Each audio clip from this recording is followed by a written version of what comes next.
저는 돈 욕심이 그렇게 많은 것 같지는 않은 것 같습니다. 문장이 좀 이상하죠? 돈 욕심이 있으면 있다, 없으면 없다라고 말하면 될 것 같은데 뭐 이렇게 복잡하게 말하냐? 저는 돈 욕심이 없는 것 같기는 합니다. 그런데 아예 없는 것인지 아니면 많이 없는 것인지는 잘 모르겠어가지고 그렇게 한번 말해봤습니다. 저는 풍족하게 살아보지는 않은 것 같아요. 오히려 재정적으로 많이 부족하게 살아왔던 것 같습니다. 그런데도 불구하고 저는 돈 걱정은 그렇게 많이 하지 않은 것 같습니다.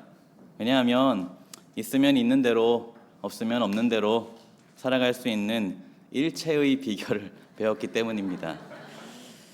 제가 후라이드 치킨을 참 좋아하는데요. 저에게 치킨은 눈물 젖은 빵과 같습니다.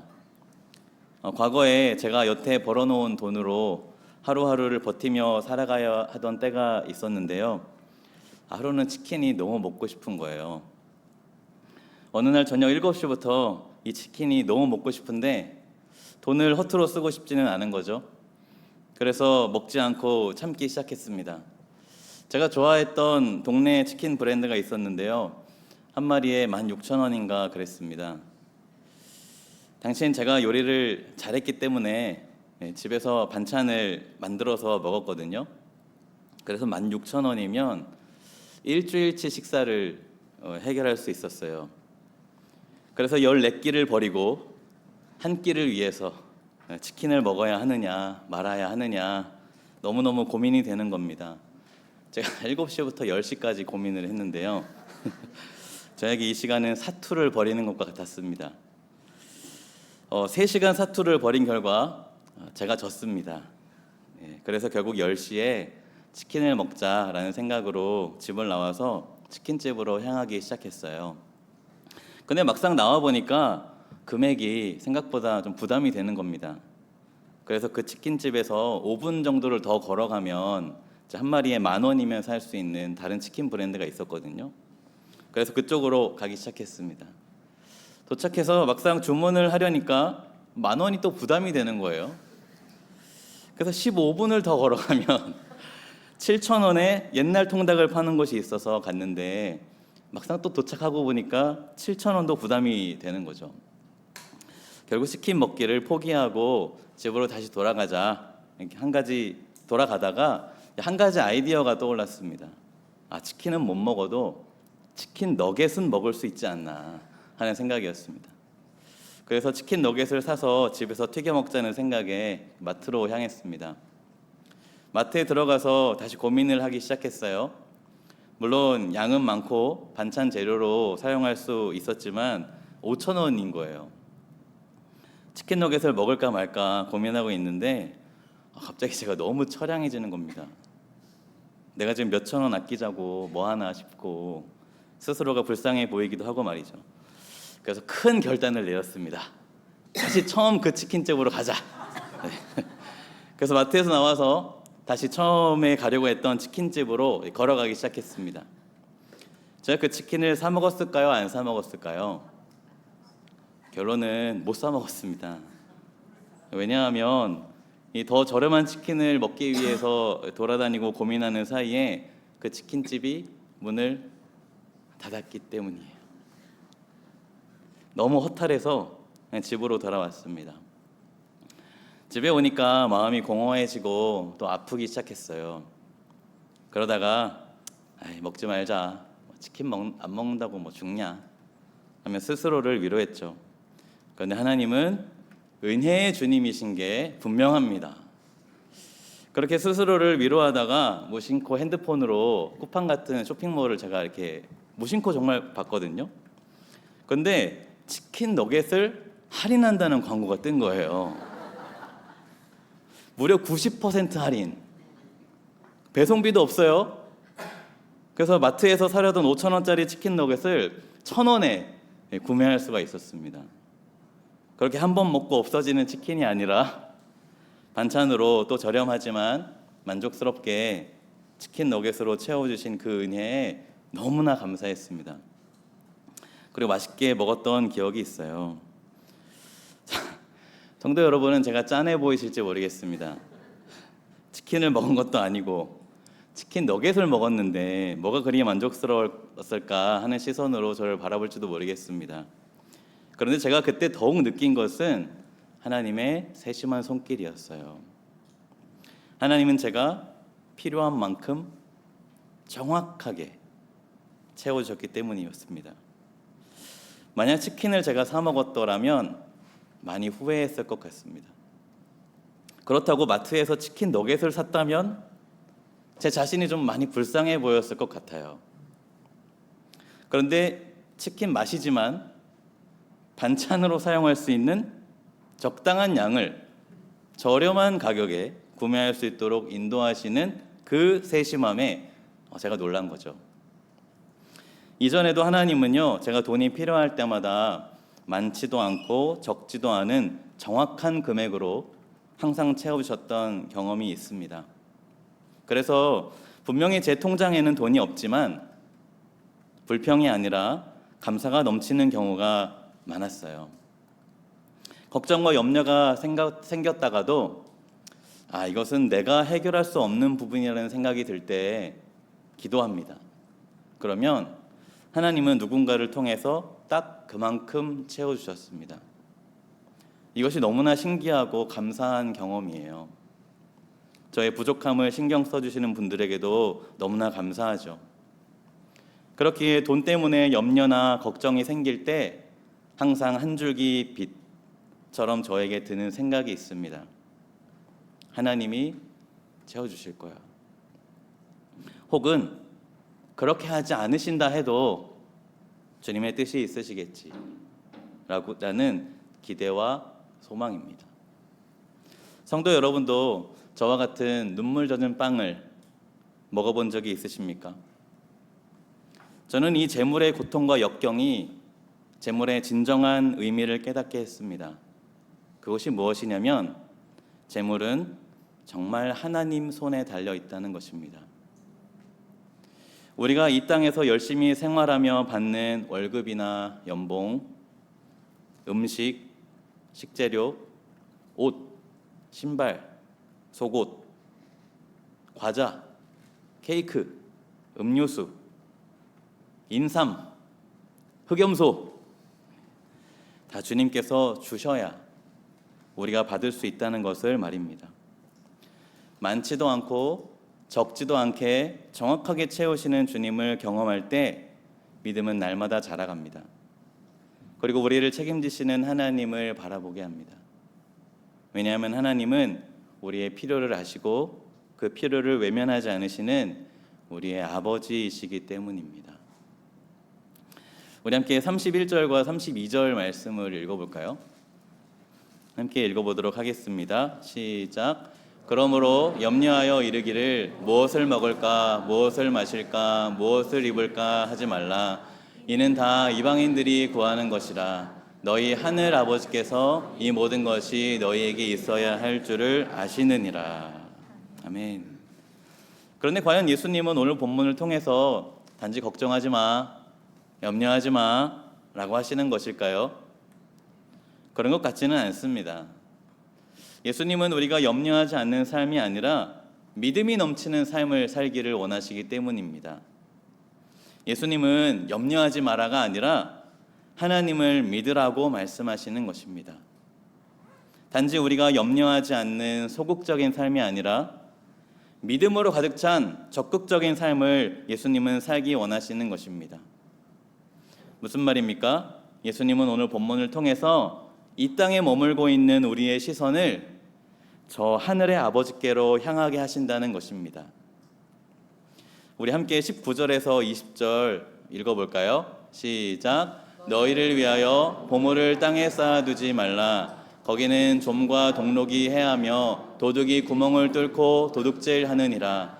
오직 너희를 위하여 보물을 하늘에 쌓아두라. 거기는 좀이나 동록이 해하지 못하며 도둑이 구멍을 뚫지도 못하고 도둑질도 못하느니라. 아멘.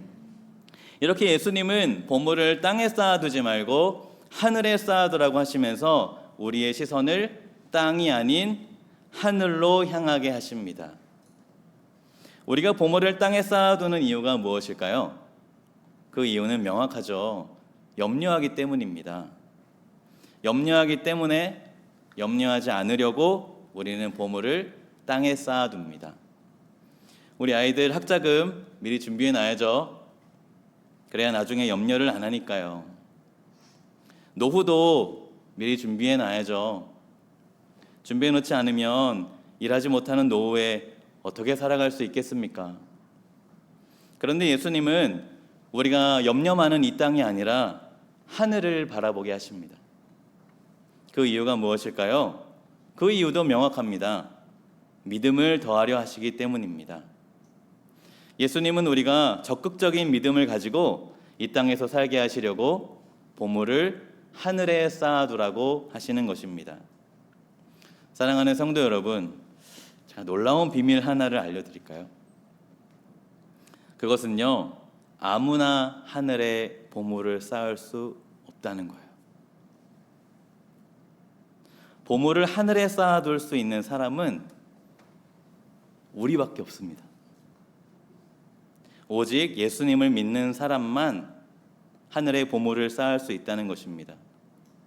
왜냐하면 예수님을 믿는 사람들에게 주어진 특혜가 뭐냐면 하늘을 바라보는 눈이 열리게 되는 것이기 때문이에요.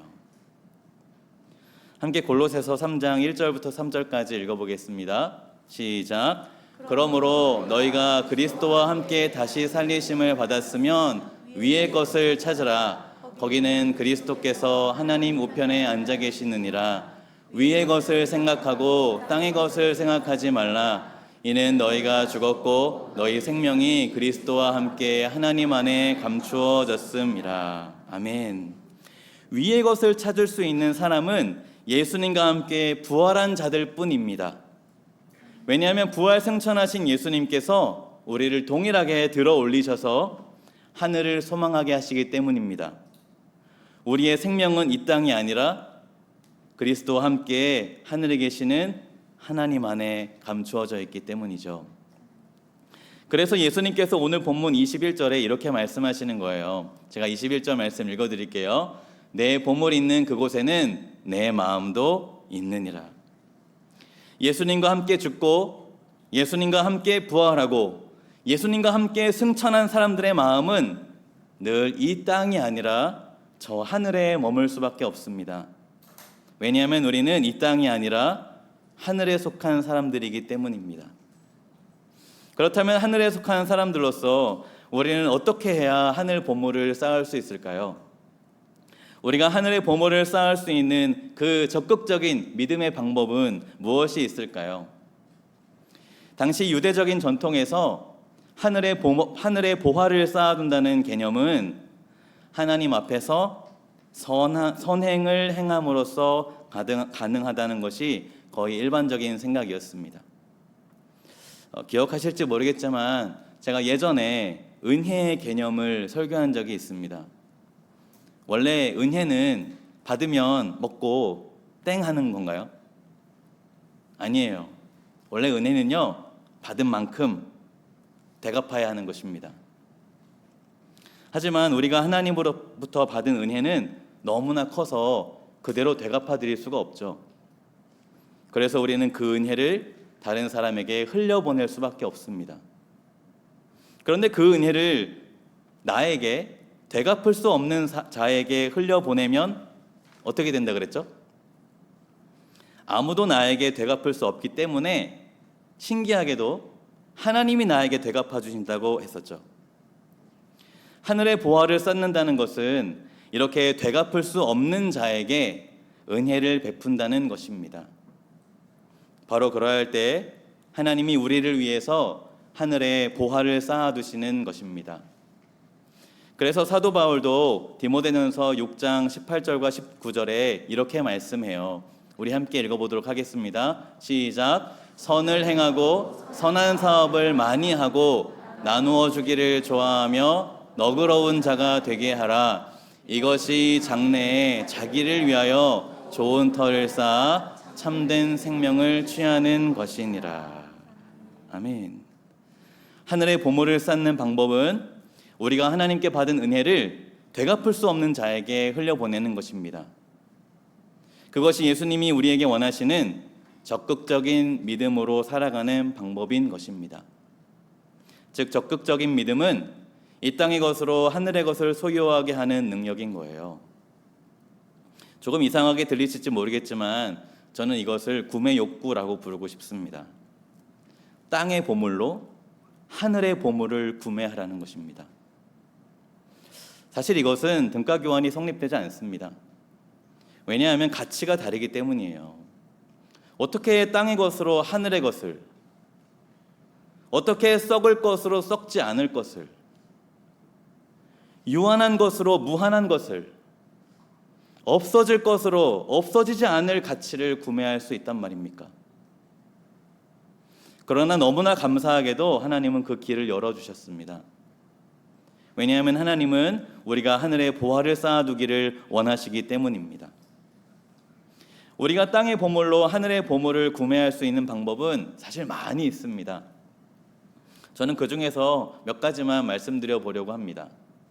먼저 땅의 재물을 사용하는 방법입니다.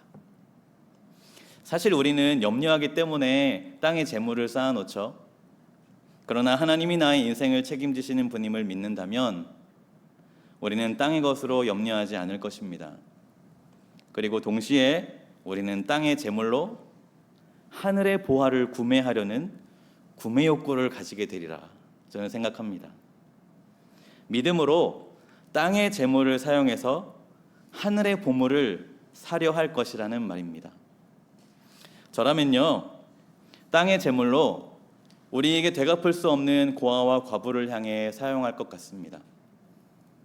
또 우리 주위에 돈이 필요한 사람이 없나 기웃기웃 거릴 것 같아요. 노름이나 술, 담배로 탕진하면서 돈이 필요한 사람 말고요, 정말 어려워서 필요한 사람이 있지 않습니까?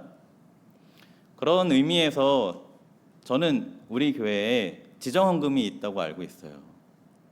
어려운 분에게 헌금하겠습니다. 이렇게 지정헌금 말이죠. 또 제가 알기로요, 당장에 영유아 유치부 여름 캠프 있대요.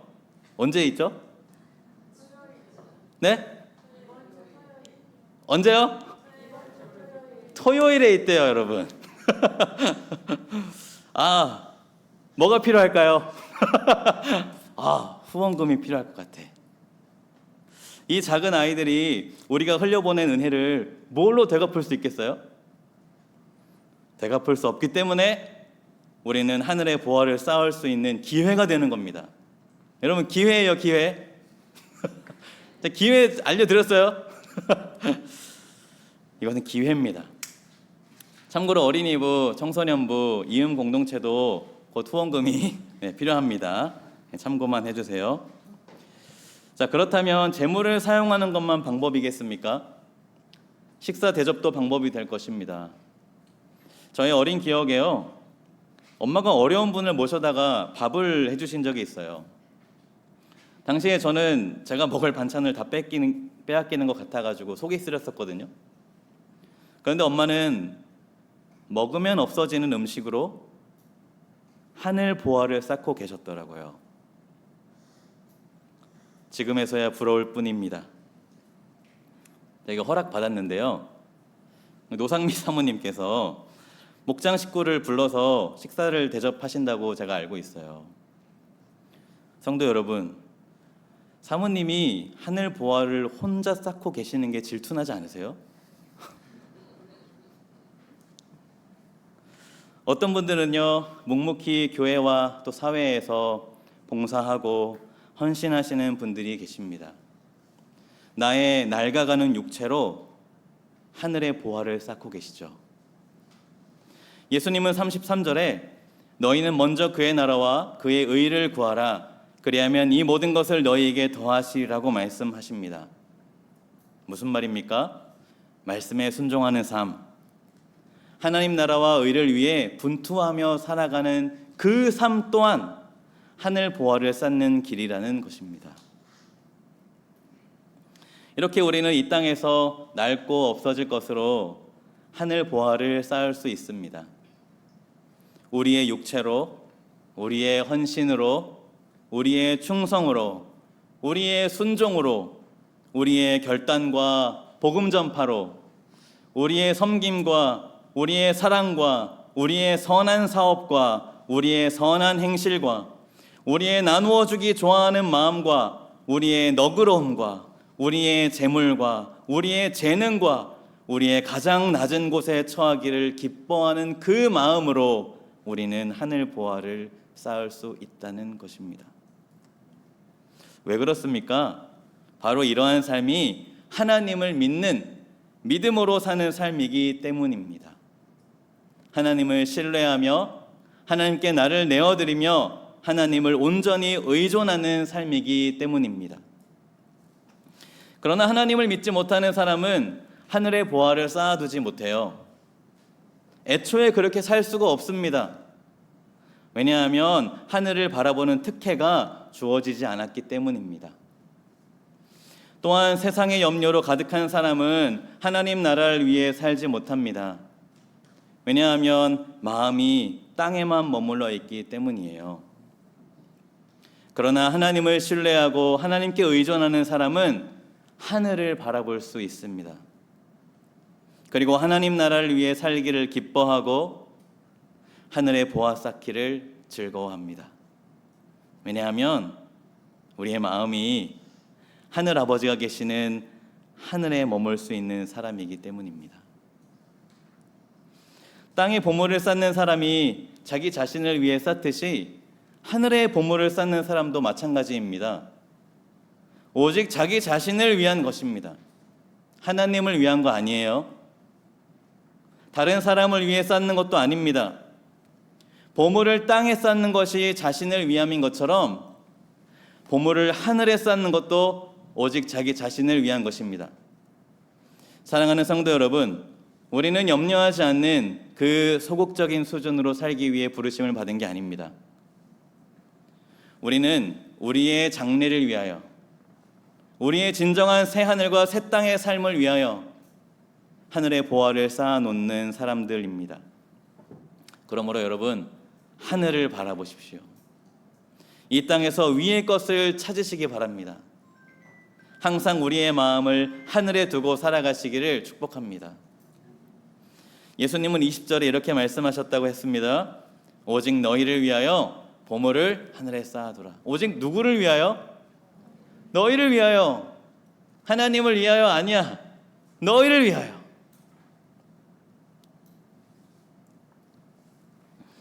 사랑하는 성도 여러분, 우리는 어떤 보화 쌓기를 즐기는 사람입니까? 예수님은 우리가 이 땅이 아니라 하늘을 바라보게 하십니다. 왜냐하면 나를 사랑하시는 하늘 아버지께서 하늘에 계시기 때문이에요. 예수님은 우리에게 단지 염려하지 말라고만 말씀하지 않으셨습니다. 그것은요, 단지 믿음을 향한 출발점일 뿐이에요. 예수님은 우리를 믿음의 삶으로 초대하십니다. 믿음으로 염려를 이기고 믿음으로 땅의 재물을 초월해서 믿음으로 하늘의 보화를 쌓는 삶 말이죠. 우리는 이 땅에서 살아가지만 이 땅을 위해 사는 사람들이 아닙니다. 우리의 상급도, 우리의 영광도, 우리의 아버지도 하늘에 계십니다. 우리의 본향은 이 땅이 아닌 저 하늘입니다. 그러므로 우리 모두 하늘에 소망을 둔 사람답게 살아가시기를 축복합니다. 땅의 것으로 하늘의 것을 바라보며 없어질 것으로 영원한 것을 기대하며 살아가는 것 말입니다. 예수님은 너희를 위하여 보물을 하늘에 쌓아두라고 하셨습니다. 예수님께서 그렇게 말씀하신 이유는 단 하나입니다. 그 길이 진짜 우리에게 복된 길이기 때문이에요. 땅에 보물을 쌓아두면 도둑이 훔쳐가지만 하늘에 쌓은 보화는 영원히 사라지지 않습니다. 사랑하는 성도 여러분, 주님은 우리를 지금도 책임지시며 우리는 주님을 믿고 따르는 사람들입니다. 그러니 주님의 약속을 믿고 하늘에 보화를 쌓아두는 삶, 그 삶을 사시기를 바랍니다. 그 삶은 단지 염려하지 않는 삶이 아니라 믿음으로 주님을 의지하고 적극적으로 이 땅의 것으로 하늘의 보화를 구매하는 사람입니다. 오늘도 여러분에게 주어진 삶의 자리에서 주님께 받은 은혜를 다른 사람들에게 흘려보내는 기회들을 여러분 붙드십시오. 선한 사업을 감당하십시오. 나누어 주기를 좋아하십시오. 너그러운 마음으로 베풀어 보세요. 그리고 이 모든 것을 통해서 하늘의 보화를 쌓는 저와 여러분이 되시기를 축복합니다. 우리 시간 함께 기도하겠습니다. 찬양 한 곡하고 기도할까요? 아무것도 두려워 말라. 우리 함께 찬양하면서 기도하겠습니다.